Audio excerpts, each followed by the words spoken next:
ಯಾವ್ದಾದ್ರು ಒಂದು cinema release ಆದ್ರೆ ಅಥವಾ ಸಿನಿಮಾ ಹಿಟ್ ಆದ್ರೆ ಸಿನಿಮಾ ತರ ಎಕ್ಸೆಪ್ಟ್ ಮಾಡೋದನ್ನ ಬಿಟ್ಟು ಹುಚ್ಚಾಟ ಮೆರೆದು ಬಿಡ್ತಾರೆ ನಮ್ಮ ಜನ. ನೋಡಿ, ಕಾಂತಾರ ಒಂದು ಚಿತ್ರ ರಿಲೀಸ್ ಬೆನ್ನಲ್ಲೇ ಮಿತಿ ಮೀರ್ತಾ ಇದೆ ಜನರ ಹುಚ್ಚಾಟ. ಈ ರೀತಿ ದೈವದ ಅನುಕರಣೆ ಮಾಡ್ತಾ ಇರೋದು ಎಷ್ಟು ಮಟ್ಟಿಗೆ ಸರಿ? ಒಂದು ಸಿನಿಮಾ ಬಂದಿದೆ, ನಮ್ಮ ಸಂಸ್ಕೃತಿ ಸಂಸ್ಕಾರವನ್ನ ಎತ್ತಿ ಹಿಡಿತಿದೆ ಅಂತಂದ್ರೆ ಆ ಸಿನಿಮಾ ನೋಡಿ ಖುಷಿ ಪಡಿ, ಎಂಜಾಯ್ ಮಾಡಿ, ಗೌರವ ಕೊಡಿ. ಆದ್ರೆ ಆ ರೀತಿ ದೈವದ ಅನುಕರಣೆ ಮಾಡೋದು ಎಷ್ಟು ಮಟ್ಟಿಗೆ ಸರಿ? ಕಾಂತಾರ ಚಿತ್ರತಂಡಕ್ಕೂ ಕೂಡ ಮತ್ತೆ ಅಪಹಾಸ್ಯ ಮಾಡೋರಿಗೆ ದೈವ ಎಚ್ಚರಿಕೆ ಕೊಟ್ಟಿದೆ. ಸಾಮೂಹಿಕ ಪ್ರಾರ್ಥನಾ ಸಂದರ್ಭದಲ್ಲಿ ದೈವ ಆಕ್ರೋಶಗೊಂಡು ತನ್ನ ನುಡಿಯನ್ನ ನೀಡಿತು. ನನ್ನ ಹೆಸರಿನಲ್ಲಿ ಹಣ ಮಾಡ್ತಾ ಇರೋರನ್ನ ನಾನು ನೋಡ್ಕೊಳ್ತೀನಿ, ಆ ಎಲ್ಲ ಹಣವನ್ನ ಆಸ್ಪತ್ರೆ ಸೇರೋ ತರ ಮಾಡ್ತೀನಿ ಅಂತ ದೈವ ನುಡಿದಿದೆ. ನನ್ನ ಬಗ್ಗೆ ಅಪಪ್ರಚಾರ ಮಾಡೋರಿಗೆ ಬುದ್ಧಿ ಕಲಿಸ್ತೀನಿ. ಇನ್ನು ಮುಂದೆ ಎಲ್ಲ ದೈವಸ್ಥಾನಗಳಲ್ಲಿ ಸಿನಿಮಾ ಚಿತ್ರೀಕರಣವನ್ನ ನಿಲ್ಲಿಸಿ, ನಾನು ನಿಮ್ಮ ಬೆನ್ನ ಹಿಂದೆನೆ ಇದ್ದೀನಿ ಅಂತ ದೈವ ನುಡಿದಿದೆ. ನೀವು ಹೋರಾಟವನ್ನ ಮುಂದುವರಿಸಿ ಅಂತ ಕೂಡ ದೈವ ತನ್ನ ನುಡಿಯನ್ನ ನೀಡಿದೆ. ನೋಡ್ರಿ, ಕರಾವಳಿ ಭಾಗದಲ್ಲಿ ದೈವ ಅಂತ ಹೇಳಿದ್ರೆ ಅದಕ್ಕೆ ಅದರದ್ದೇ ಆದಂತ ಒಂದು ಏನಂತ ಹೇಳ್ಬೋದು, ಅದರದೇ ಆದಂಥ ಹಿರಿಮೆ ಇದೆ, ಅದರದೇ ಆದಂಥ ಒಂದು ಭಯ, ಭಕ್ತಿ, ಇತಿಹಾಸ, ಪುರಾಣ ಎಲ್ಲವೂ ಕೂಡ ಇದೆ. ಪ್ರೇಕ್ಷಕರ ಹುಚ್ಚಾಟ ನೋಡ್ರಿ, ಒಂಥರ ದೈವ ಬಂದವ್ರ ಥರ ಆಡೋದು, ದೈವದ ಅನುಕರಣೆ ಮಾಡೋದು, ಏನು ಜೋಕ ಇದೆಲ್ಲ. ಆ ಸಿನಿಮಾ ಮಾಡಬೇಕಾದ್ರೂ ಅವ್ರು ಏನೆಲ್ಲ ಕಷ್ಟಗಳನ್ನು ಅನುಭವಿಸಿದ್ರು ಅನ್ನೋದು ಅವ್ರಿಗೂ ಗೊತ್ತಿದೆ. ಆ್ಯಂಡ್ ಬಹಳಷ್ಟು ವಿಚಾರಗಳು ಹೊರಗಡೆನೂ ಬಂದಿದೆ. ಸಿನಿಮಾ ಥರ ಅಕ್ಸೆಪ್ಟ್ ಮಾಡಿ. And at the same time Kantara cinema shoot ಮಾಡಬೇಕಾದ್ರೆ ಸಾಕಷ್ಟು ಬಾರಿ ದೈವದ ಮೊರೆ ಹೋಗಿದ್ರು ರಿಷಬ್ ಶೆಟ್ಟಿ. ಸಾಕಷ್ಟು ಅಡೆತಡೆಗಳು ಬಂತು, 2-3 ಜನ ಸತ್ತೋದ್ರು ಸಿನಿಮಾದಲ್ಲಿದ್ದವರು. ಬೇಕಾದಷ್ಟು ರೀತಿ ಸ್ಟ್ರಗಲ್ಸ್ ಪಟ್ಟಿದೆ ಆ ಚಿತ್ರತಂಡ ಕೂಡ. ಅಂತ ಒಂದು ಅದ್ಭುತ ಚಿತ್ರ ಮಾಡಿದಾಗ, ಒಂದು ದೈವದ ಮೇಲೆ ಒಂದು ಚಿತ್ರ ಮಾಡಿದಾಗ ಅದಕ್ಕೆ ಅದರದೇ ಆದಂಥ ಅವರು ರೀತಿ ನಿಯಮಗಳನ್ನು ಫಾಲೋ ಮಾಡಿರ್ತಾರೆ. ಸಿನಿಮಾ ಥರ ನೋಡೋದು ಬಿಟ್ಟು ಇಲ್ಲಿ ಮೈ ಮೇಲೆ ದೇವ್ರು ಬಂದಂಗೆ ಆಡೋದು ಅಥವಾ ಇನ್ನೇನೋ ಆಡೋದು ಒಂಥರ ಇದು ಅತಿರೇಕ ಅಂತ ಅನ್ಸುತ್ತಪ್ಪ, ಹುಚ್ಚಾಟ ಅಂತ ಅನ್ಸುತ್ತೆ ಇದು ಎಲ್ಲವೂ ಕೂಡ. ನಮ್ಮ ಜೊತೆಗೆ ಕರಾವಳಿಯ ಧಾರ್ಮಿಕ ಚಿಂತಕರು ಸಹನಾ ಕುಂದರ್ ನೇರ ಸಂಪರ್ಕದಲ್ಲಿ ಜಾಯ್ನ್ ಆಗ್ತಿದ್ದಾರೆ. ಸಹನಾ, ದೈವ ಅಂತ ಹೇಳಿದ್ರೆ ಅದಕ್ಕೆ ಅದರದೇ ಆದಂಥ ಒಂದಷ್ಟು ವಿಶಿಷ್ಟ ಆಚರಣೆ ಇದೆ, ನೀತಿ ನಿಯಮ, ಭಯ, ಭಕ್ತಿ ಎಲ್ಲವೂ ಕೂಡ ಇರುತ್ತೆ. ಸಿನಿಮಾ ಮಾಡುವಾಗಲೂ ಕೂಡ ಬಹಳಷ್ಟು ದೈವದ ಮೊರೆ ಹೋಗಿ ದೈವದ ಆಶೀರ್ವಾದ ತಗೊಂಡೇ ಸಿನಿಮಾ ಮಾಡಿದ್ರು. ಸಾಕಷ್ಟು ಸ್ಟ್ರಗಲ್ಸನ್ನು ಫೇಸ್ ಮಾಡಿದ್ರು ರಿಷಬ್ ಶೆಟ್ಟಿ ಆ್ಯಂಡ್ ಟೀಮ್. ಈಗ ಸಿನಿಮಾ ರಿಲೀಸ್ ಆಗಿದೆ, ಹಿಟ್ ಆಗಿದೆ, ಎಲ್ಲವೂ ಆಗಿದೆ. ಬಟ್ ಜನ ಹುಚ್ಚಾಟ ಮೆರಿತಾ ಇರೋದು, ದೈವದ ರೀತಿ ಅನುಕರಣೆ ಮಾಡೋದು, ಮೈ ಮೇಲೆ ದೇವ್ರು ಬಂದಂಗೆ ಆಡೋದು, ಏನು ಹೇಳ್ತೀರಿ ಸಹನಾ ಅಂತದಕ್ಕೆಲ್ಲ? ದೈವ ಕೂಡ ಎಚ್ಚರಿಕೆ ಕೊಟ್ಟಿದೆ ಇವಾಗ. ಅಂತ ಹೇಳೋದು ನಾವು ಸಿನಿಮಾದ ಅನುಕರಣೆ ಅನ್ನೋದಕ್ಕಿಂತ ಸಿನಿಮಾ ಮಾಡೋದೇ ತಪ್ಪು ಅಂತ ಹೇಳೋದು ನಾವು. ಈಗ ಅನುಕರಣೆ ಮಾಡೋದಂದ್ರೆ ಈಗ ಅವ್ರು ಹುಚ್ಚಾಟ ಮಾಡ್ತಿದ್ದಾರೆ, ಕಿರಿಚಾಡ್ತಿದ್ದಾರೆ, ಥಿಯೇಟರ್ಗಳೆಲ್ಲ ನಡೆದಾಡ್ತಿದಾರಲ್ಲ, ಇದು ತಪ್ಪು ಅಂತ ಹೇಳಿದ್ಮೇಲೆ ಸಿನಿಮಾದಲ್ಲಿ ಕೂಡ ಅದನ್ನ ಅನುಕರಣೆ ಮಾಡೋದು ತಪ್ಪು. 16 ವರ್ಗಗಳನ್ನ, ಕಟ್ಟುಕಟ್ಟಳೆಗಳನ್ನ ನಾವು ಬಹಳಷ್ಟು ಕಟ್ಟುನಿಟ್ಟಾಗಿ ಪಾಲಿಸಿದ ನಂತರ ಮಾಡೋದು ಅದು ದೈವಾರಾಧನೆ. ಅದನ್ನ ಬೇರೆ ಯಾವುದೇ ಜಾತಿ ವರ್ಗದವರಿಗೂ ಅದನ್ನ ಅನುಕರಿಸುವಂತಹ, ಅದನ್ನು ಮಾಡುವಂತಹ ಹಕ್ಕು ಇಲ್ಲ. ಇದನ್ನೇ ಇವತ್ತು ದೈವ ಕೂಡ ನುಡಿದದ್ದು, ಯಾರು ಹಣ ಮಾಡ್ತಾರೋ ಅವರ ಹಣವನ್ನು ಎಲ್ಲಿಗೆ ಹಾಕ್ಬೇಕು, ನಾನು ಅಲ್ಲಿಗೆ ಹಾಕ್ತೇನೆ ಅಂತ. ಇದೊಂದು ಪ್ರಾದೇಶಿಕ ಆಚರಣೆ, ಇದೊಂದು ಟ್ರೈಬಲ್ ರಿಚುವಲ್ಸ್. ಇದನ್ನ ನಾವು ಹೊರಗಡೆ ತುಂಬಾ ಮಂದಿಗೆ ಪ್ರಚಾರ ಮಾಡಿ, ಪ್ರಪಂಚಕ್ಕೆ ಪ್ರಚಾರ ಮಾಡಿ ಇದ್ರಲ್ಲಿ ಏನ್ ಆಗ್ಬೇಕಾಗಿಲ್ಲ. ಮತ್ತೆ ಆ ಕಾಂತಾರ ಸಿನಿಮಾದಲ್ಲಿ ನಮ್ಮ ಮೂಲ ಕಥೆಯನ್ನ ತಿರುಚಲಾಗಿದೆ, ಅದು ತಪ್ಪಾಗಿದೆ. ಮತ್ತೆ ಕೋಲ ಕಟ್ಟುವಂತ ದೃಶ್ಯಗಳನ್ನ ಬೇರೆ ಎಲ್ಲೂ ಪ್ರದರ್ಶನ ಕಲೆಯಾಗಿ ಬಳಸುವ ಹಾಗಿಲ್ಲ. ಅವರು ಗಡ್ಡ ಧರಿಸಿ ಗುಳಿಗ ದೈವದ ಕೋಲವನ್ನ ಕಟ್ಟಿದ್ದು ಬಹಳ ದೊಡ್ಡ ತಪ್ಪು. ರಿಷಬ್ ಶೆಟ್ಟಿ ಅವರು ನಮ್ಮೆಲ್ಲರ ಹತ್ರ ಕ್ಷಮೆಯನ್ನ ಕೂಡ ಕೇಳ್ಬೇಕು. ನಾವು ಅದಕ್ಕೆ ಆಗ್ರಹಿಸ್ತಾ ಇದ್ದೇವೆ. ಕಟ್ಟಿ ಈಗ ಗುಳಿಗ ದೈವದ್ದಾಗ್ಲಿ ಅಥವಾ ಈ ಕೋಲ ಕಟ್ಟುದಾಗ್ಲಿ, ಇದ್ರ ಆಚರಣೆ ಯಾವ ರೀತಿ ಇದೆ ಸಹನಾ? ಬಹಳ ನೋಡಿ, ಗುಳಿಗ ದೈವ ಅದು ನಾವು ಎಲ್ಲ ಭಯ ಭಕ್ತಿಯಿಂದ ನೋಡುವಂತಹ ದೈವ. ಇಲ್ಲಿ ಹಿಂದೆ ಎಲ್ಲ ಇತ್ತು, ಈ ಬೆಳಿಗ್ಗೆ ಈ ದೈವದ ಕೋಲ ನಡೀತಾ ಇತ್ತು, ಮತ್ತು ಗರ್ಭಿಣಿಯರು ಮತ್ತು ಚಿಕ್ಕ ಮಕ್ಕಳು ಈ ದೈವದ ಕೋಲವನ್ನ ನೋಡುವ ಹಾಗಿಲ್ಲ. ಅಷ್ಟು ಭಯ ಭಕ್ತಿ ಇದೆ. ಈ ನೆಲವುಲ್ಲ ಸಂಖ್ಯೆ ಮತ್ತು ಗಾಳಿಭದ್ರ ಕುಮಾರನ ಮಗ ಗುಳಿಗ ಅನ್ನುವಂತಹ ಅರ್ಧನ ಕಥೆಗಳಿದೆ. ಈ ಸಿನಿಮಾದಲ್ಲಿ ಅದನ್ನ ಚೌಂಡಿಗೆ ಲಿಂಕ್ ಮಾಡಿದ್ದಾರೆ. ಚೌಂಡಿ ಅನ್ನುವ ದೈವ ಒಂದು ಸಾತ್ವಿಕ ದೈವ, ಅದಕ್ಕೂ ಮತ್ತು ಗುಳಿಗ ದೈವಕ್ಕೂ ಯಾವುದೇ ರೀತಿಯ ಬ್ಲಡ್ ಲೈನ್ ಇಲ್ಲ. ಅವರು ಅಲ್ಲಿ ನೆಲವುಲ್ಲ ಸಂಖ್ಯೆಯ ಮಗಳು ಚೌಂಡಿಯ ತಮ್ಮ ಗುಳಿಗ ಅನ್ನೋ ತರ ತೋರಿಸಿದ್ದಾರೆ. ಮೂಲ ಕಥೆಯನ್ನ ಈ ಚಲನಚಿತ್ರದಲ್ಲಿ ಪೂರ್ಣವಾಗಿ ತಿರುಚಲಾಗಿದೆ. ಈ ತುಳುವನಾಡಿನಲ್ಲಿ ಯಾವ ದೈವ ಕೂಡ ಒಬ್ಬನ ಮೈ ಮೇಲೆ ಬಂದು ಎದುರಾಳಿಯನ್ನ ಸಾಯಿಸುವಂತ ಇತಿಹಾಸಗಳು ಇಲ್ಲಿ ನಡೆದಿಲ್ಲ. ಇಲ್ಲಿ ಸೂಪರ್ ಮ್ಯಾನ್, ಸೂಪರ್ ಹೀರೋ ಅನ್ನೋ ತರ ದೈವಗಳನ್ನ ತೋರಿಸ್ತಾ ಇರೋದನ್ನು ದಯವಿಟ್ಟು ನಿಲ್ಲಿಸಿ. ಇಂತಹ ಸಿನಿಮಾಗಳು, ಉತ್ತಮ ಸಿನಿಮಾಗಳು ಇಲ್ಲೂ ಬಂದಿದೆ. ಧರ್ಮ ದೈವ, ಧರ್ಮ ಚಾವಡಿ ಅನ್ನುವ ತುಳು ಸಿನಿಮಾಗಳಿದೆ. ಅದರಲ್ಲಿ ದೈವದ ಕಾರ್ಣಿಕವನ್ನ, ದೈವದ ಇರುವಿಕೆಯನ್ನ ಬಹಳ ಚೆನ್ನಾಗಿ ತೋರಿಸಿದ್ದಾರೆ. ನಿರ್ದೇಶಕರು ಸೃಜನಶೀಲತೆಯನ್ನ ಬಳಸಿದ್ದೇ ಆದಲ್ಲಿ ಇದನ್ನ ಬಹಳ ಚೆನ್ನಾಗಿ ತೋರಿಸಬಹುದು. ಅದಕ್ಕೆ ದೈವದ ಕೋಲವನ್ನೇ ಮಾಡ್ಬೇಕು, ನಮ್ಮ ಈ ಕಟ್ಟುಕಟ್ಟಳೆಗಳನ್ನ ಮೀರಿ ಸಿನಿಮಾದಲ್ಲಿ ವರ್ತಿಸ್ಬೇಕು ಅನ್ನುವಂತ ಅವಶ್ಯಕತೆ ಇಲ್ಲ ಮೇಡಮ್. ಅದಕ್ಕೋಸ್ಕರ ನಾವು ಹೇಳೋದು ಅನುಕರಣೆ ತಪ್ಪು ಅಂತ ಹೇಳಿದ್ಮೇಲೆ ಸಿನಿಮಾದಲ್ಲಿ ಮಾಡುವಂತ ಅನುಕರಣೆಗಳು ಕೂಡ ತಪ್ಪೇ. ಆ ದೈವದ ಅಷ್ಟು ಚಿತ್ತ ಇದ್ದಿದ್ದೇ ಈಗ ಆದಲ್ಲಿ ಮೊದಲನೇ ಕಾಂತಾರ ಸಾವುಗಳಾಗ್ತಿರ್ಲಿಲ್ಲ. ಫಸ್ಟ್ ಕಾಂತಾರ ಬಂದಾಗ್ಲೇನೆ ದೈವ ಒಂದಷ್ಟು ಎಚ್ಚರಿಕೆಯನ್ನ ಕೊಟ್ಟಿತ್ತು, ಅಡೆತಡೆಗಳೆಲ್ಲ ಆಯ್ತು. ಆ ಟೈಮಲ್ಲೂ ದೈವಾರಾಧಕರು ಎಲ್ಲರೂ ಕೂಡ ಹೋರಾಟ ಮಾಡಿದ್ರು, ಇದು ಯಾರು ಕೂಡ ಮಾಡಬಾರ್ದು ಅಂತೆಲ್ಲ ಹೇಳಿದ್ರು. ಅಷ್ಟೆಲ್ಲ ಮಾಡಿದ್ರು ಸಹ ಮತ್ತೆ ಇದನ್ನ ಮುಂದುವರಿಸಲಾಯ್ತು. ಅದಾದ್ಮೇಲೆ ದೈವದ ಮೊರೆ ಹೋದ್ರು, ದೈವದ ಆಶೀರ್ವಾದ ಪಡ್ಕೊಂಡ್ರು, ಕೋಲಗಳಲ್ಲಿ ಭಾಗಿಯಾದ್ರು. ಅದೆಲ್ಲ ಆದ ನಂತರವೇ ಸಿನಿಮಾ ಶುರು ಮಾಡಿದ್ದು ಅನ್ನೋದು ಅವ್ರ ಆದ್ರೆ ಯಾವ ದೈವ ಕೂಡ ತನ್ನ ಈ ಕೋಲದ ನರ್ತನವನ್ನ, ತನ್ನ ಕಟ್ಟುಕಟ್ಟಳನ್ನ ಬಿಟ್ಟು ಅದನ್ನ ಪ್ರದರ್ಶನ ಕಲೆಗೆ ಬಳಕೆ ಮಾಡುವಂತಹ ಅನುಮತಿಯನ್ನ ಯಾವ ದೈವ ಕೂಡ ಕೊಡೋದಿಲ್ಲ.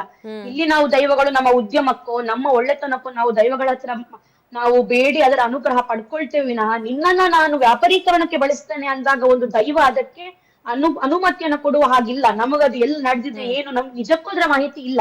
ಮತ್ತೆ ಎಲ್ರು ಹೇಳ್ತಾರೆ ಅದನ್ನ ಒಬ್ಬರೇ ಆ ದೈವವನ್ನ ಕಟ್ಟಿದ್ದೋ ಏನೋ, ಮುಖೇಶ್ ಅನ್ನೋ ಒಬ್ಬನೇ ವ್ಯಕ್ತಿ ಕಟ್ಟಿದ್ದಾನೆ. ಬಹಳಷ್ಟು ದೈವಗಳಲ್ಲಿ ಇವರು ಅನುಮತಿ ಕೇಳಲಿಕ್ಕೆ ಹೋದಾಗ ಅವರು ಈಗ ಅದನ್ನ ಅನುಭವಿಸ್ತಾ ಇದ್ದಾರೆ. ಸೊ ಇದು ಚೆನ್ನಾಗಿ ಕಾಣೋದಿಲ್ಲ. ನಮ್ಮ ಮೂಲ ನಂಬಿಕೆಯನ್ನ ಅವರು ದಾಟಿ ಹೋದಾಗ ಆಗ್ತದೆ. ಇದು ಏನ್ ಗೊತ್ತಾ, ಇವ್ರು ಕಾಂತಾರದಲ್ಲಿ ಇದ್ರ ಗ್ರಿಪ್ ಅನ್ನ ಹಿಡಿದ್ರು. ಎಲ್ಲಿ ಹಣ ಆಗ್ತದೆ, ಯಾವ ಡಿವೈನ್ ಡಿವೈನ್ ರಿಚುವಲ್ ಮೈಂಡ್ ಅನ್ನು ಯೂಸ್ ಮಾಡ್ತಿದ್ರೆ ಅವರು ಅಲ್ಲಿಗೆ ನಿಲ್ಲಿಸ್ತಾ ಇದ್ರು. ಈಗ ಒಂದು ಪಂಜುರ್ಲಿಯ ಕಥೆಯನ್ನ ಹೇಳಿದ ತಕ್ಷಣ ಇವರಿಗೆ ದೈವದ ಕಾರ್ಣಿಕ ಹೇಳಿದ್ದೇವೆ ಅಂತ ನಿಲ್ಲಿಸಬಹುದಿತ್ತು. ಇವ್ರೀಗ ಕಾಂತಾರ 1 ಮಾಡಿದ್ರು, ಇನ್ನೂ ಇದೆ ಇವರದು ಕಾಂತಾರ 2. ಒಂದೊಂದು ಸೀರೀಸ್ ಗೆ ಒಂದಷ್ಟು ದೈವಗಳನ್ನು ತಕೊಂಡ್ ಬಂದು ಇವರು ಪ್ರಪಂಚಕ್ಕೆ ತೋರಿಸಿ ಏನ್ ಮಾಡ್ಲಿಕ್ಕೆ ಹೊರಟಿದ್ದಾರೆ ಕೇಳೋದು ನಾನು. ಎಲ್ಲಾ ಪ್ರಪಂಚದ ಇಡೀ ಕಡೆಗಳಲ್ಲಿ, ರಾಜ್ಯದ ಬೇರೆ ಬೇರೆ ಜಿಲ್ಲೆಗಳಲ್ಲಿ ನಮ್ಮ ದೈವಗಳನ್ನು ನಂಬಿಸ್ಲಿಕ್ಕೆ ಅವಕಾಶ ಇದೆಯಾ? ಮಾತಾಡ್ತೀನಿ. ನಮ್ ಜೊತೆಗೆ ಶಂಕರ್ ಅಂತ ಹೇಳಿ ದೈವಾರಾಧಕರೊಬ್ರು ನೇರ ಸಂಪರ್ಕದಲ್ಲಿ ಸಿಕ್ಕಿದ್ದಾರೆ. ಶಂಕರ್ ಅವರೇ ನಮಸ್ತೆ. ನಮಸ್ತೆ. ಈಗ ದೈವ ಎಚ್ಚರಿಕೆಯನ್ನ ಕೊಟ್ಟಿರೋದು ಅಂತ ಹೇಳಿ ಒಂದು ವಿಚಾರ, ಯಾರೆಲ್ಲ ನನ್ನ ಹೆಸರಲ್ಲಿ ದುಡ್ಡು ಮಾಡ್ಲಿಕ್ಕೆ ಹೊರಟಿದ್ದಾರೆ ಅವರನ್ನ ನಾನು ಆ ಹಣವನ್ನ ಎಲ್ಲಿಗೆ ಸೇರಿಸ್ಬೇಕು ಅಲ್ಲಿಗೆ ಸೇರಿಸ್ತೀನಿ ಅಂತ ಒಂದು ಕಡೆ. ಮತ್ತೊಂದು ಜನರ ಹುಚ್ಚಾಟ, ಅಂದ್ರೆ ದೈವದ ವೇಷ ತೊಟ್ಟು ನೃತ್ಯ ಮಾಡೋದಿರಬಹುದು ಅಥವಾ ದೈವ ಬಂದಂತೆ ಆಡೋದು, ಇದೆಲ್ಲ ಏನ್ ಹೇಳ್ತೀರಿ ನೀವೊಬ್ಬ ದೈವಾರಾಧಕರಾಗಿ? ಅಲ್ಲ, ಇದಕ್ಕಿಂತ ಮುಂಚೆ ಇದು ಪ್ರಾರಂಭ ಈಗ ಯಾರು ಹೋರಾಟ ಮಾಡ್ತಿದ್ದಾರೆ ನೋಡಿ, ಇದಕ್ಕಿಂತ ಮುಂಚೆ ಅದು ಆಗ್ತದೆ ಅಂತ ಗೊತ್ತಿತ್ತಲ್ಲ ಕಾಂತಾರ 2, ಆವಾಗ ಮಾತಾಡ್ಬೇಕಿತ್ತಲ್ಲ ಎಲ್ಲರೂ. ಆವಾಗ ಮಾತಾಡ್ಬೇಕಾತ. ಈಗ ಅಲ್ಲಿ ತೆಂಗಿನಕಾಯಿ ಕುಡಿಯುವುದು ಇದೆಲ್ಲ ಮಾಡ್ತಾ ಇದ್ರೆ ನಂಗೆ ಗೊತ್ತುಂಟು ಎಲ್ಲ ವಿಷಯ. ಆದ್ರೂ ಕೂಡ ನಾವು ದೇವರ ನಾವು ಇಷ್ಟ ಹೇಳ್ಬಹುದೇನು ಅಂತ ಹೇಳಿದ್ರೆ ಎಲ್ಲಾನು ಸರಿಯಲ್ಲ. ಆದ್ರೂ ಕೂಡ ಮಾಡಿದ್ದು ನನ್ನ ಲೆಕ್ಕಾಚಾರ ನಾವೊಂದು ಆ ದೈವದ ಚಾಕರಿ ಮಾಡುವವರಾಗಿ ನಮ್ಗೆ ಅದು ಸಮಾಧಾನ ಇಲ್ಲ ಅಷ್ಟೇ. ಮತ್ತೆ ಇದರಲ್ಲಿ ಈಗ ಯಾರಿಗೆಲ್ಲ ಮಾತಾಡ್ತಿದ್ದಾರೆ ನೋಡಿ, ಇದಕ್ಕಿಂತ ಕಾಂತಾರ 2 ಬರ್ತದೆ ಅಂತ ಗೊತ್ತಿತ್ತಲ್ಲ. ಅಲ್ಲಲ್ಲ, ನಾನ್ ಕೇಳ್ತಾ ಇರೋದು ಈಗ ಮಾತಾಡ್ತಾ ಇರೋದು ಈ ರೀತಿಯ ದೃಶ್ಯಾವಳಿಗಳು ಇದೆ ಅಂತ ನಮ್ಗೆ ಗೊತ್ತಿಲ್ಲದೆ ಮೊದಲೇ ಅದರ ಬಗ್ಗೆ ಮಾತಾಡೋದು ತಪ್ಪಾಗ್ತದೆ. ಅದು ಪಾಂಡಿತ್ಯ ಮೂವಿ ಬಹಳ ದೊಡ್ಡ ಪ್ರೊಡಕ್ಷನ್ ಹೌಸ್. ನಾವು ಇದಕ್ಕಿಂತ ಮುಂಚೆ ಒಂದ್ ನಿಮಿಷ ಸರ್, ಶಂಕರ್ ಸರ್ ಕ್ಲಾರಿಫಿಕೇಶನ್ ಕೊಡ್ತೆ. ಇದಕ್ಕಿಂತ ಮುಂಚೆ ಇಲ್ಲಿ ಒಂದು ತುಳು ಫಿಲ್ಮ್ ಬಂತು ಕಲ್ಜಿಗ ಅಂತ. ಆಗ ಕೂಡ ನಾವು ಹೋರಾಟ ಮಾಡಿದ್ವಿ. ನಾಟಕಗಳಲ್ಲಿ, ಯಕ್ಷಗಾನಗಳಲ್ಲಿ ಇದನ್ನ ಬಳಕೆ ಮಾಡೋದನ್ನ ಕೂಡ ನಾವು ವಿರೋಧಿಸಿದ್ವಿ. ಕಾಂತಾರ 2 ಅಲ್ಲಿ ಇವ್ರು ಮೊದಲು ಹೇಗೆ ಅದನ್ನ ತೋರಿಸಿದ್ರು ಅಂದ್ರೆ ಪರಶುರಾಮನ ಕತೆ, ಬಹಳ ಹಿಂದಿನ ಕತೆ ಅನ್ನೋ ರೀತಿ ತೋರಿಸಿದ್ರು.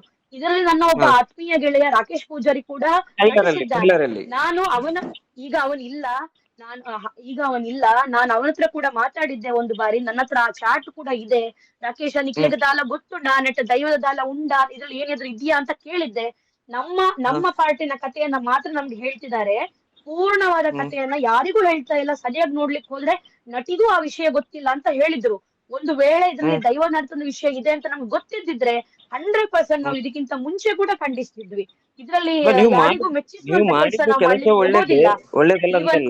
ಒಳ್ಳೇದೇ. ಆದ್ರೂ ಕೂಡ ಈಗ ನೋಡಿ ಇದ್ರಲ್ಲಿ ಮಾತಾಡುವ, ನೀವು ನಿಜವಾಗಿ ನಿಮ್ಮನ್ನು ಒಪ್ಕೊಳ್ತೇನೆ ನಾನು. ಯಾಕಂದ್ರೆ ಹೇಳಿದ್ರೆ ನೀವು ಆದ್ರೆ ಮಾತಾಡ್ತಿದ್ದೀರಲ್ಲ, ಮಾತಾಡೋರು ಮಾತಾಡ್ತಿಲ್ಲ. ನೀವು ಮಾತಾಡ್ತಿದ್ದೀರಾ, ಮಾತಾಡುವವರು ಮಾತಾಡಿದ್ರೆ ನಾನು ಹೆಸರು ಹೇಳ್ಬಾರ್ದು. ಹೇಳಿ ಶಂಕರ್.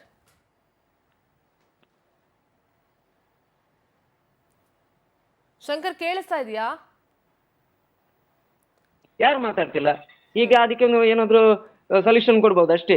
ಮತ್ತೆ ಇದನ್ನು ನೋಡಿ ಚಪ್ಪಾಳೆ ತಟ್ಟು ಬರೋದು, ಇಲ್ಲದ್ರೆ ದೂರ ಅಷ್ಟೇ ಅಲ್ಲ ಈಗ ದೈವ ಬಂದವ್ರ ರೀತಿ ಆಡೋದು, ಆ ದೈವದ ವೇಷ ತೊಟ್ಟು ಓಡಾಡೋದು. ಆದ್ರೆ ಮುಂಚೆ ಮಾಡ್ಬೇಕಿತ್ತು ಇವ್ರು, ಗೊತ್ತಿದ್ದಿರೆ. ಗೊತ್ತಿಲ್ಲ ಅಂತ ಹಿಂದೆ. ಶಂಕರ್, ಮೇ ಬಿ ಸ್ವಲ್ಪ ನೆಟ್ವರ್ಕ್ ಇಶ್ಯೂಸ್ ಇದೆ ಅಂತ ಕಾಣ್ತದೆ. ಸಹನಾ, ಈಗ ನೀವ್ ಹೇಳ್ತಾ ಇದ್ರಿ ಕಾಂತಾರದಲ್ಲಿ ಕೋಲ ಕಟ್ಟುದು ದೈವದ್ ಏನೇನಿದೆ ಅಂತ ನಮಗೆ ಗೊತ್ತಿರ್ಲಿಲ್ಲ ಅಂತ ಹೇಳ್ತಾ ಇದ್ರಿ. ಅಫ್ಕೋರ್ಸ್ ಈಗ ಕಾಂತಾರ ಫಸ್ಟ್ ಸಿನಿಮಾ ಬಂದಾಗ್ಲೂ ಕೂಡ ಅದರಲ್ಲೂ ದೈವದ ಭಾಗ ಇದೆ ಅಂದ್ಮೇಲೆ, ಕಾಂತಾರ ಸಿನಿಮಾ ಚಾಪ್ಟರ್ 1 ಬರ್ತಿದೆ ಅಂದಾಗ್ಲೂ ಅದರಲ್ಲೂ ಅದರದ್ದು ಒಂದು ಅಂಶ ಇರುತ್ತೆ ಅನ್ನೋದು ಇಟ್ ವಾಸ್ ಅಂಡರ್ಸ್ಟುಡ್ ಅಲ್ವಾ ಸಹನಾ? ಯಾ ಮೇಡಮ್, ಯಾ. ಬಟ್ ಆಕ್ಚುಲಿ ನಾವ್ ಇದನ್ನ ತುಂಬಾ ಮಂದಿ ಹತ್ರ ಕೇಳಿದ್ವಿ. ಆಗ ಅವ್ರು ಏನ್ ಹೇಳಿದ್ರು ಅಂದ್ರೆ, ಇದು ನಮ್ಮದು ಕತೆ ಅಲ್ಲ, ಅಂದ್ರೆ ಹಿಂದಿನ ಪರಶುರಾಮನ ಕತೆ, ಅದರಲ್ಲಿ ದೈವದ ಕೋಲಗಳೆಲ್ಲ ಬರ್ಲಿಕ್ಕೆ ಇಲ್ಲ, ಚಾನ್ಸಸ್ ಇಲ್ಲ ಅಂತಾನೆ ನಾವು ತುಂಬಾ ಮಂದಿ ಹತ್ರ ಕೇಳಿದ್ದೇವೆ. ಆದ್ರೆ ನಾನು ಇದಕ್ಕಿಂತ ಮುಂಚೆ ಒಂದು ವಿಡಿಯೋದಲ್ಲಿ ಹೇಳಿದ್ದೆ, ಅದು ಇನ್ಸ್ಟಾಗ್ರಾಮ್ ಅಲ್ಲಿ ಈಗಲೂ ಅವೈಲೇಬಲ್ ಇದೆ. ಅದ್ರಲ್ಲಿ ನಾನು ಹೇಳಿದ್ದೆ, ಒಂದು ವೇಳೆ ಕಾಂತಾರ 1ರಲ್ಲಿ ಅದು ಇದ್ರೆ ಅದನ್ನ ನಾವು 100% ವಿರೋಧಿಸ್ತೇವೆ ಅಂತ. ಶಂಕರ್, ಈಗ ದೈವದ ಆಚರಣೆ ಅಂತಂದ್ರೆ, ಶಂಕರ್ ಈಗ ದೈವದ ಆಚರಣೆ ಅಂದ್ರೆ ಕೋಲ ಕಟ್ಟುದಿರ್ಬೋದು, ಅದರದ ರೀತಿ ನಿಯಮ ಎಂತ ಹೇಗಿರುತ್ತೆ ಅಂತ ಹೇಳಿ. ಯಾಕೆಂದ್ರೆ ಈಗ ಹೇಳಿ ಹೇಳಿ ಹೇಳಿ ಹೇಳಿ ಶಂಕರ್ ಹೇಳಿ. ಅಲ್ಲ, ಈ ಮಾತನ್ನು ನನ್ಗಿಂತ ನಮ್ಮ ಏನು ಕಾಸ್ಟ್ ಇದೆ ನೋಡಿ, ಅದರಲ್ಲಿ ನನ್ಗಿಂತ ತಿಳಿದವರು ತುಂಬಾ ಮಂದಿ ಇದ್ದಾರೆ. ಅದಕ್ಕೆ ನಾನು ನಮ್ಗೆ ಎಷ್ಟು ಗೊತ್ತುಂಟು ಅಷ್ಟೇ ಮಾತಾಡ್ಬೇಕು ವಿನಃ ನಾವು ಮೀಡಿಯಾ ಸಿಕ್ಕಿದಂತ ಎಲ್ಲ ಅಲ್ಲ, ನೀವು ಎಷ್ಟು ಗೊತ್ತಿದೆ ಅಷ್ಟೇನಾದ್ರೂ ಅಷ್ಟು ಹೇಳಿ ಈಗ, ಯಾಕೆಂದ್ರೆ ನೀವು ಸಿಕ್ಕಿರೋದ್ರಿಂದ ಈಗ ನೀವೇ ಹೇಳ್ಬೇಕು. ನಾವು ಇಷ್ಟೇ ಹೇಳ್ಬಹುದು, ಅದು ಸರಿಯಲ್ಲ ಅಂತ. ಸರಿಯಲ್ಲ ಅದು, ಯಾಕೆಂದ್ರೆ ಈ ತರದ್ದು ನಿಮ್ಗೆ ಈಗ ಇದೊಂದು ಗೊತ್ತುಂಟಲ್ಲ, ನಂಗೆ ಲೆಕ್ಕಾಚಾರ ನಂಗೆ ಗೊತ್ತಿದ್ದ ಇನ್ನೊಂದು 2-3 ಫಿಲ್ಮ್ ಬರ್ತಾ ಇದೆ ಇದೇ ದೈವಧರಣೆಯಲ್ಲಿ. 2-3 ಪಿಕ್ಚರ್ ಬರ್ತಾ ಇದೆ, ನೋಡ್ಬೇಕು. ಇವರೆಲ್ಲ ಇದನ್ನ ಬಿಸ್ನೆಸ್ ಮಾಡ್ಕೊಂಡಿದ್ದಾರೆ. ಆದ್ರೆ ಮಾಡುವ ರೀತಿಯಲ್ಲಿ ಮಾಡಿದ್ರೆ ಪರವಾಗಿಲ್ಲ. ಈಗ ಯಕ್ಷಗಾನ ಆಗ್ತದೆ, ಮತ್ತೊಂದು ಯಾವ್ದು ದೇವರ ಪುರಾಣ ಕಥೆಯಲ್ಲಿ ಎಲ್ಲ ದೇವರದ್ದೆಲ್ಲ ಮೆನ್ಷನ್ ಆಗ್ತದೆ, ಅದು ಪರವಾಗಿಲ್ಲ, ಅದು ಆಗ್ಬಹುದು. ಆದ್ರೆ ಮಾಡುವ ರೀತಿಯಲ್ಲಿ ಮಾಡಿದ್ರೆ ಒಳ್ಳೇದು. ಒಂದು ಕೃಷ್ಣ ಬರ್ತಾನೆ, ಕೃಷ್ಣ ಅಂದ್ರೆ ಒಂದು ರಾಮಾಯಣದಲ್ಲಿ ರಾಮ ಬರ್ತಾನೆ, ಅದೊಂದು ಮಾಡುವ ರೀತಿಯಲ್ಲಿ ಮಾಡಿದ್ರೆ ಸಾಕು. ಇದು ಕೋಲದಲ್ಲಿ ಈ ಗುಳಿಗ ಬರುದು, ಪಂಜುರ್ಲಿ ಬರುದು, ಇದು ಎಲ್ಲ ಮಾಡಿದ್ರೆ ನಮ್ಗೆ ಅವ್ರಿಗೆ ಏನು ವ್ಯತ್ಯಾಸ ಇದೆ? ಹಾಗಾದ್ರೆ ಅವರು ಕೂಡ ಅದನ್ನು ಅಲ್ಲಿ ಫಿಲ್ಮ್ ಅಲ್ಲಿ ಮಾಡದ್ದು ಇಲ್ಲಿ ಕೊಡಿಯಡಿಯಲ್ಲಿ ಕೂಡ ಮಾಡ್ಬಹುದಲ್ಲ? ಹೌದು ಹೌದು. ಅದಕ್ಕಿಂತ ನಾವು ಜಾಸ್ತಿ ಮಾತಾಡಲಿ. ನನಗಿಂತ ತುಂಬಾ ತಿಳಿದವರಿದ್ದಾರೆ, ಅವರ ಹತ್ರ ಕೂಡ ಮಾತಾಡಿ. ಅಂದ್ರೆ ನಮ್ಗೆ ಒಂದು ಬೇಸರ ಏನಂತ ಹೇಳಿದ್ರೆ ಸರಿಯಲ್ಲ ಅದು ಅಷ್ಟೇ. ಮೇಡಮ್, ಇಲ್ಲಿ ಈ ತರದೇ ಒಂದು ಮೇಡಮ್, ಈ ತರದೇ ಧರ್ಮ ದೈವ ಅನ್ನುವ, ಧರ್ಮ ಚಾವಡಿ ಅನ್ನುವ 2 ಫಿಲ್ಮ್ಗಳಿದೆ. ಅದನ್ನ ಇವರೆಲ್ಲ ವೀಕ್ಷಿಸ್ಬೇಕು. ಅದರಲ್ಲಿ ಕೂಡ ದೈವದ ಬಗ್ಗೆ ಹೇಳಿದ್ದು, ಅದನ್ನ ಎಷ್ಟು ಚೆನ್ನಾಗಿ ತೋರಿಸಿದ್ದಾರೆ ಅಂದ್ರೆ, ಈ ಅಣಿಯ ಹಿಂದಿನ ಭಾಗದಲ್ಲಿ ಚಿತ್ರೀಕರಣ ಮಾಡಿ ಎಲ್ಲೂ ಕೂಡ ದೈವ ನರ್ತನ ಬಾರದೆ ಎಲ್ಲೋ ಒಂದ್ ಕಡೆ ಸಿನಿಮಾ ನೋಡಿದಂತ ಪ್ರೇಕ್ಷಕರು ಭಾವೋದ್ವೇಗಕ್ಕೆ ಒಳಗಾಗ್ತಾ ಇದಾರ ಅಂತ ಅನ್ನಿಸ್ತಾ ಇದೆ. ಅಲ್ಲ, ಅವರು ಓವರ್ ಆಕ್ಟ್ ಮಾಡ್ತಿದ್ದಾರೆ ಅಂತ ನಮ್ಗೆ ಅನಿಸ್ತಾ ಇದೆ. ಯಾಕಂದ್ರೆ ಇಂಥದ್ದೆಲ್ಲ ಇಲ್ಲಿ ನಡೆಯೋದಿಲ್ಲ. ದೈವಗಳೆಲ್ಲ ಇಲ್ಲಿ ಬರೋದೇ ನಲಿಕೆ ಪರಮ ಪಮ್ಮದ ಅನ್ನುವವರಿಗೆ ಮತ್ತು ಅಷ್ಟೇ ಕಟ್ಟುಕಟ್ಟಳೆಗಳಿದೆ. ಇಲ್ಲಿ ತಂಬಿಲಾಗುವಾಗ ಹಿಂದಿನ ನಮ್ಮ ಹಿರಿಯರಿಗೆಲ್ಲ ಬರ್ತಾ ಇತ್ತು, ಅದಕ್ಕಷ್ಟು ಕಟ್ಟುಕಟ್ಟಳೆಗಳಿದೆ. ಸುಮ್ನೆ ಎಲ್ಲೋ ಕೂತು ಟಾಕೀಸ್ ನಲ್ಲಿ ಇವರಿಗೆ ಹುಚ್ಚು ಕಟ್ಟೋದು ಇದೆಲ್ಲ ಆಗ್ಲಿಕ್ಕೆ ಅವಕಾಶ ಚಾನ್ಸು ಇಲ್ಲ. ಮತ್ತೆ ಆ ರೀತಿ ಆರ್ಭಟ, ಒಬ್ಬನ ಮೈ ಮೇಲೆ ಬಂದು ಇನ್ನೊಬ್ಬನನ್ನು ಕೊಲ್ಲೋದು, ಇದೆಲ್ಲ ಕಟ್ಟುಕತೆ. ಇಡೀ ಫಿಲ್ಮೇ ಒಂದು ಕಟ್ಟುಕತೆ. ಅದು ಇವರೆಲ್ಲ ದಂತಕತೆ ಅಂತಾರೆ. ನಮ್ಮ ಪಾಲಿಗದು, ನಿಜಕ್ಕೂ ಹೇಳ್ತೇವೆ, ನಮ್ಮ ಪಾಲಿಗದು ದರಿದ್ರ ಕತೆ. ಆ ಪರಿಸ್ಥಿತಿಗೆ ಬಂದು ಈಗ ನಮ್ಮನ್ನ ತಲುಪಿಸಿಬಿಟ್ಟಿದೆ. ಅದು ನಮಗೆ ಎಷ್ಟು ನೋವಾಗ್ತಿದೆ, ನಮ್ಮ ಧಾರ್ಮಿಕ ನಂಬಿಕೆಗೆ ಅದು ಎಷ್ಟು ಹಾಳಾಗ್ತಿದೆ ಅನ್ನೋದು ನಮಗೆ ಮಾತ್ರ ಗೊತ್ತು. ಇದು ಸುಮ್ನೆ ನಾವು ಪ್ರಚಾರಕ್ಕೆ ಯಾರು ಈಗ ರಿಷಬ್ ಶೆಟ್ಟಿ ಕೂಡ ಅದೇ ಭಾಗದವರು. ಅವರು ಆ ದೈವದ ಆಚಾರ ವಿಚಾರವನ್ನ ನೋಡ್ಕೊಂಡೇ ಬೆಳೆದವರು ಅಂತ ನಾನು ಭಾವಿಸ್ಕೊಂಡಿದ್ದೀನಿ. ಅದು ಅವರು ಕುಂದಾಪುರದವರು. ಇಲ್ಲಿಯ ನಮ್ಮ ಆಚರಣೆಗಳು ಸ್ವಲ್ಪ ಭಿನ್ನ ಇದೆ.